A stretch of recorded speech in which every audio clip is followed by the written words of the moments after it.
Bab 896. Aku tidak membunuhmu. Kamu tidak tahu barang ini. Anak laki-laki itu tiba-tiba membelalakan matanya, tidak percaya. Tapi saat berikutnya, dia memikirkan sesuatu, dan tersenyum pahit. Aku lupa, sebelumnya kamu terluka parah, seharusnya kamu sudah sembuh, kamu belum sempat membunuh roh binatang. Tunggu, apa yang kamu bicarakan?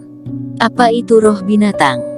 Erikin agak bingung, merasa samar-samar bahwa dia mungkin melewatkan beberapa hal baik.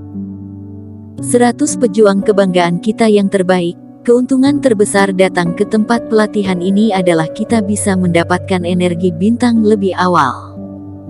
Anak laki-laki itu menggelengkan kepala, nafasnya terengah-engah, dan di atas alisnya tepat berada sebuah cahaya bintang berkedip, dan kabut bintang yang dilihat Erikin sebelumnya muncul lagi. Ada banyak sekali roh binatang di tanah pelatihan ini. Ini semua adalah barang yang bagus.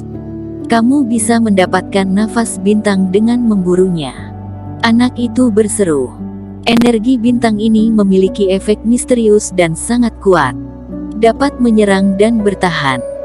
Bila kamu mengumpulkan cukup energi bintang, itu juga akan meningkatkan bintang. Aku dengar membuka harta di suatu tempat di lahan pelatihan memiliki persyaratan untuk tingkat astral. Dengan kata lain, keputusan akhir tanah pelatihan ini berkaitan dengan energi bintang. Ucap Erikin.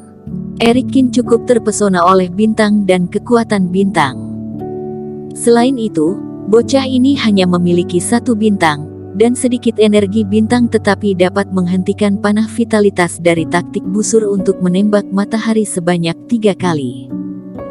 Ini adalah sesuatu yang Yontono Zhao tidak bisa lakukan dengan 3 kepala, 3 jiwa, dan bahkan kelas 7. Hal ini menunjukkan bahwa energi bintang sangat kuat, jika seseorang mengumpulkan cukup energi bintang. Hati Erikin tergerak membayangkan pemandangan di mana semua gerakan terhalang oleh kekuatan bintang. Seorang teman, tidak apa-apa, tapi itu buruk jika itu musuh. Tentu saja, aku dengar orang-orang seperti Sekte Wendao, Putra Suci dan Dimarto Zhao semuanya memiliki bintang 5, dan bahkan Mason Dong harus menghindarinya. Sekarang, aku sudah mengatakan semua yang harus aku katakan, biarkan aku pergi. Anak laki-laki itu berkata. Erikin mengangguk, dan anak laki-laki itu bangkit dan terbang cepat ke langit. Namun, ketika dia mencapai arah yang tidak terlihat oleh Erikin, wajah bocah itu tiba-tiba menjadi suram, dan sedikit kebencian melonjak di kedalaman matanya. Jurus kutukan mati adalah kartu hol terbesarnya, dan sekarang diketahui oleh Erikin ini membuatnya sangat gelisah. Karena sekali jurus kutukan mati dipatahkan secara diam-diam, semua yang diperolehnya sebelumnya akan musnah. Semua orang tahu bahwa teknik ini adalah taktik ilusi, dan urus kutukan mati kehilangan rahasia terbesarnya. Walaupun harus mati, tetap harus membunuh orang ini. Bocah itu dengan lembut memutar cincin penyimpanan dengan jarinya, memegang kristal hitam pekat di tangannya. Matilah kamu. Anak laki-laki itu berbalik dengan tiba-tiba, dan energi sihir gelap di kristal itu bergetar, dan aura berbahaya meledak. Dan tepat saat dia akan membangkitkan energi iblis di kristal, dan memeledakkan ke arah Erikin, cahaya pedang yang berkilauan menembus langit dan melintas di tubuhnya dalam sekejap. Ekspresi anak laki-laki itu bingung. Dia melihat sayatan di separuh tubuhnya, dan cahayanya luar biasa cerah.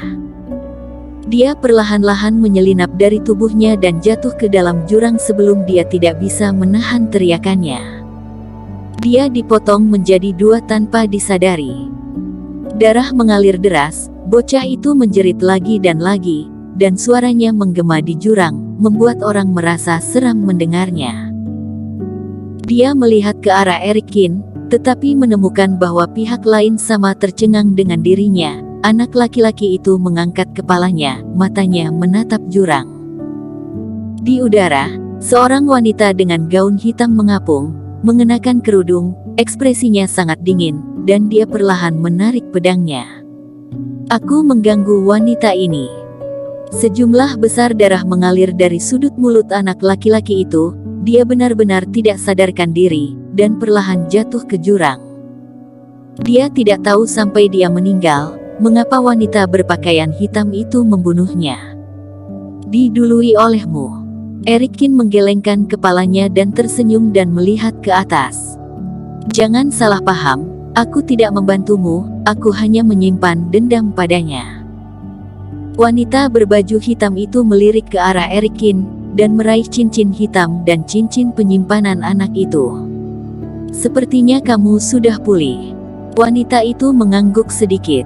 Aku baru saja pulih, tapi aku ingin tahu apakah kamu Vinola. Erikin berkata dengan serius, menatap wanita itu. Dia memiliki perasaan bahwa wanita ini tidak kebetulan lewat, tetapi selalu mencari dirinya. Wanita berbaju hitam tidak berbicara, berbalik dan menghilang dalam kabut gelap jurang. Ternyata kamu benar-benar Erikin. Melihat Erikin turun, ekspresi Sunny Ye agak rumit. Sunny Ye dan Jimson Liao bersemangat, sementara Michael Pan pucat, wajah Tuan Zhou Lao suram, seolah-olah dia menua puluhan tahun. Keduanya ditangkap dan kembali ke lembah. Wanita tua dan tetua keluarga Ye tidak mati, tapi dipenjara di sini oleh keluarga Pan. Mereka sudah putus asa.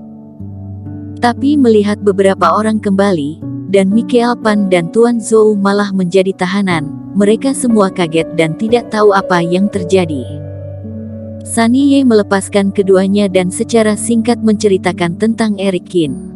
Tuan Qin, terima kasih banyak. Sunny Ye hendak berlutut kepada Erikin. Erikin menggelengkan kepalanya. Sebuah reiki menyembur keluar dari mereka dan menarik mereka. Tuan Qin, bagaimana dengan dua orang ini? Sunny Ye menunjuk ke Tuan Zhou dan Michael Pan. Aku menyerah, aku rela mengaku kepada Tuhan, mohon ampuni nyawaku. Michael Pan berteriak putus asa dengan tampang bertahan hidup. Erikin berpikir sejenak. Michael Pan memang memiliki beberapa kegunaan. Dia mengukir tanda budak di udara dan jatuh ke tubuh Michael Pan. Segel utama diberikan kepada Sunny Ye.